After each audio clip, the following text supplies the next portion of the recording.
So this video is going to be about Zoho FSM. This is the field service mobile app. This is going to replace Service Fusion. So how you get to it is you go Zoho and it should pop right up, Zoho FSM. But I have it also tagged inside the bookmark so you can get it from here as well. Bookmark, and then you can find, scroll all the way down because any new one you add goes down to the bottom, Zoho FSM, and you should already be able to log in, access it. So we're going to create a couple of work orders and some service appointments. That's the process you have to do in order to create a ticket so it can get dispatched to the technician. So the first thing you're going to do, this is the dashboard. First thing you're going to do is go to the work order, and if the customer is not in, you may have to create and do the whole thing. So we're going to create the work order, and this is going to be for fire alarm inspection. Set the priority. It's a inspection, and the due date will be today because this is going out today. So if the company is not here, which they are, you just have to add them. And if there's no contact, you have to create a contact. Now we got to find one. We're going to add Jennifer as the contact.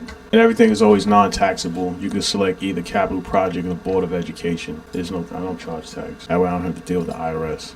And she's not a mister. There's no asset. We could leave the service address would actually be the address where we're doing the work. You have to create a contact.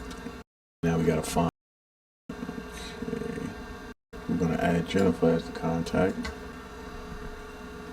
And everything is always non-taxable. You could either capital project or Board of Education.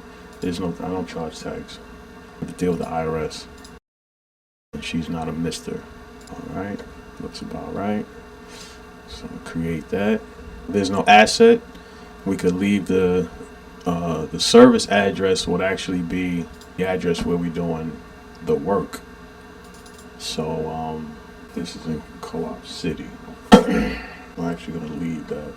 So once we got all the information, tax authority, click that, click here so you could locate the address.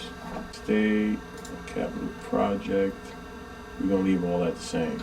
We could just put today's date here because we're just creating just a work order, and they want you to add a service description. I just usually add labor. We're not billing from here, but we'll something.